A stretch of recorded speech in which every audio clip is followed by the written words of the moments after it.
This is Speaker's Corner. Come on, come on, come on, roll up. Absolutely free, providing you donate.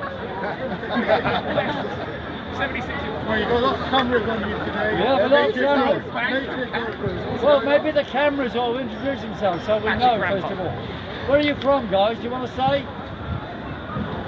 You camera people, do you want to say who you are? You're from East London. From East London, well that covers everything, doesn't it? All right. Better that than West London, my God. Okay, well, hello, hello. Welcome to Speaker's Corner on the 4th of August, it is the 4th of August, 2024. And as you can see, it's still a warm August, and it will carry on like this most of the month. And there will be some interventions of big downpours as we forecast over a month ago. Now today, what I want to talk about is key political and psychological issues for the movement against the World Economic Forum. Oh. Yes, quick round of applause. Very good. Was that a boo from some WEF supporters over there? Okay. First thing is to understand the success of the movement. The success of the movement in Britain and all over the world has put the World Economic Forum and all its sidekicks on a back foot. Yes, I'm certain of that, and that is why they're desperate to intervene in our movement and upset us. And there's a lot of things going on which we don't pay enough attention to. That's what I want to talk about. So they're getting desperate. The first thing is, there's lots of smears around, smears of activists such as myself. And you know, we're called shills and all this sort of stuff.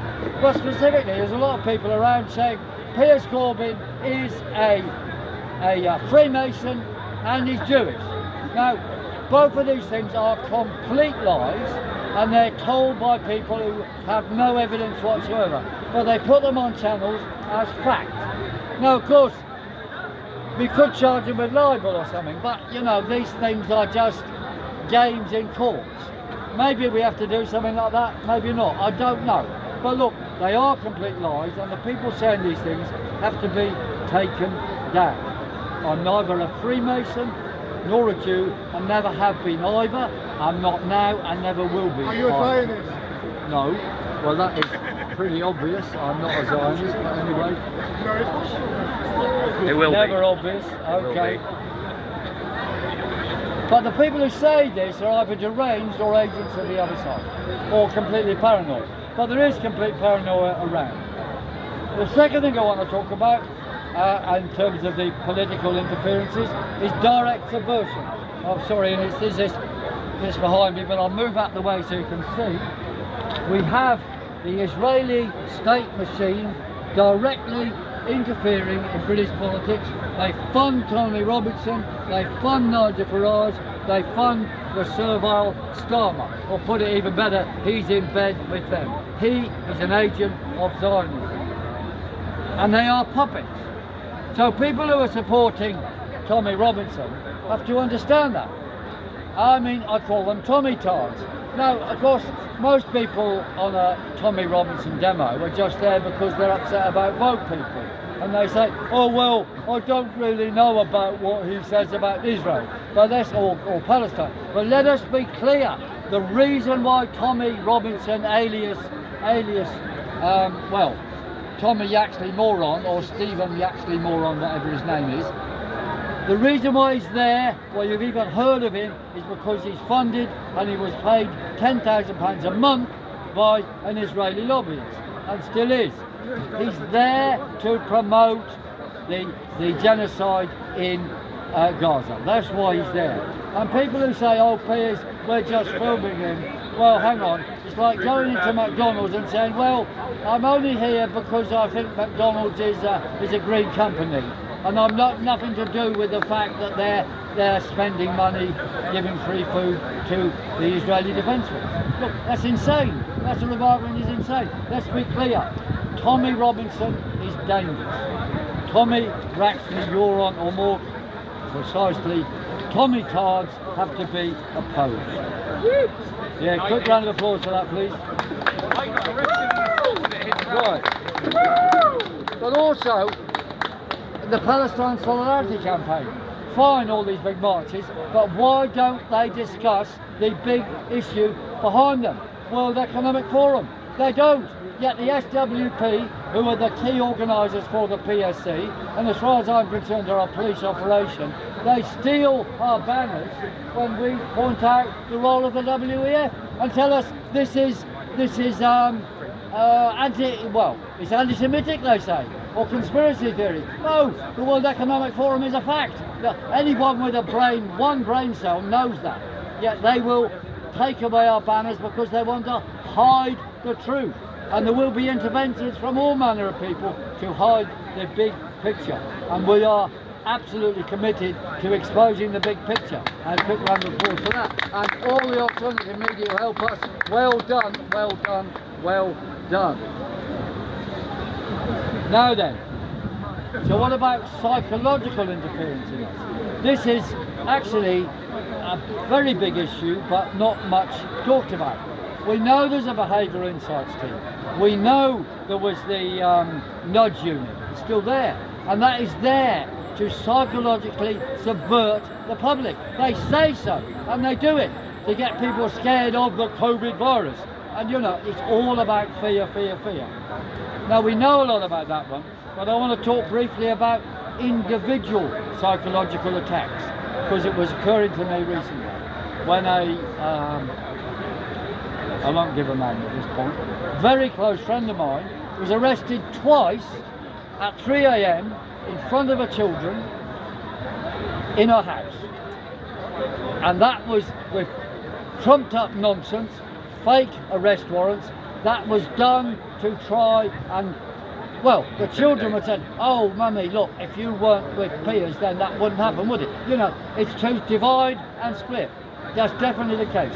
Psychological attack. And lots of couples involved in the movement, this could happen to them. They might find strange things happening. Think about it. It could be that. Or she used to get very scared on demonstrations, suddenly feel harassed or something. Well, that's weird, but yes, that happened. There were people there probably winding her up somehow. Well, I'm sure there were. Who were they? I don't know. They don't know. We don't know. They come and go. But let's be clear, there will be all sorts of subversion on us. And then we have a more collective subversion, which is what I call from ultra conspiracies.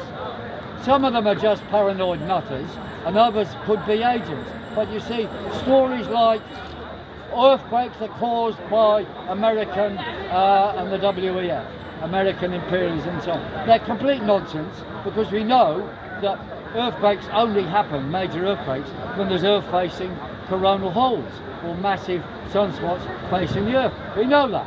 Those are not caused by NASA turning on some poxy little thing as big as that shed to direct waves into the ionosphere. They're not. But people who spread these stories put across the idea that the other side is omnipotent.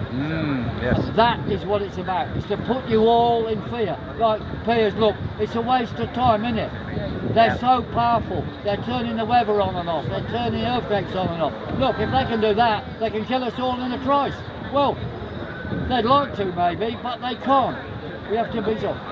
Together we are powerful, and we have to get that across and defeat ultra conspiracy. Okay, quick round of applause. Thank you. So what is the answer to these things? All right, questions later. We need some issues which can unite everybody. Now there's many people campaigning about COVID, campaigning against pedos, campaigning against this or that. No, but we want to unite them together somehow, although some of them won't talk to each other, which is a difficulty. I mean, I know some Palestine campaigners don't want to talk about COVID because they've been jabbed themselves. Well, okay, but there is something we can do, and we got it on the 17th of August. Oh, awesome. And this is to mark the fact that Angela and I have both been released after that big case involving the Well, it was the Media is the Virus campaign on the 11th of February 23. We were arrested there for a fight with the police. I was fighting the police to get them off her. Anyway, I've got a conditional discharge. She got some fines, but we can now speak. But we don't want to just speak about us. We want to speak about the things which the BBC are lying about and have a rally against BBC lies and cover-up and unite different people around different lies. First one is, of course, Gaza and Palestine. Daily lies about that, daily understatements of what's going on. Another one, the climate con. Another one, the virus con. And so it goes on. Or the pedo cover-up now. I mean, who would have believed it? Oh, yeah. Who would have believed it? Hugh, whatever his name is, Hugh Pido Edwards. I mean, that is so utterly disgusting. But the BBC, well, they apologised. I don't know. They're still paying him. Well, they all unbelievable. knew. They It's all blackmail. knew. Those photos are blackmail Yes, I think from you're Dan right, Wootton, Sidney. I think. They all knew. So, you know, come there. So, quick round of applause, please. Saturday the 17th, 2 weeks' time, less one day, 12:30. It's going to be big. There's a lot of interest. And people who want to speak there, let me know. You know, we'll go through them lie by lie. But I want to appeal to people who think, oh, I support the people in Gaza, but I don't support the people who are worrying about Corbyn. I say, look, please, just forget about that. We're here to fight BBC lies, whatever they're lying about. Whatever they're lying about. You've got to take down the BBC. Take down the BBC. Take down the BBC. Now, it could happen that I think we'll make this happen. We should have a regular spot of this week's lies, a weekly spot outside the BBC. So people can come along with the biggest lies they've seen that week on the BBC, and we talk about it once a week. We'll think about that when we've had the rally, but I think it could happen. And talking of these things, as long as it's not on Monday, Tuesday, Wednesday, she says, or even Thursday or Friday, but we'll choose a day. It won't be a Friday, because there's already a regular spot on Friday outside the University College Hospital, where the authorities seem to be getting a bit worried about us. We've been there 2 years, so I want to urge you people, come along there this Friday. Big crowd there this Friday, 2:30 onwards. To remember Alec Levy, who was killed by the NHS protocol. So do that this Friday and break the NHS protocols and demand an accountable NHS. All right, well, I think I will finish there. There are questions in a second with our usual ending. Resist, Defy, do not comply. Resist, Defy, do not comply. Resist, Defy, do not comply. Thank you. Thank you, Piers. Thank you. So,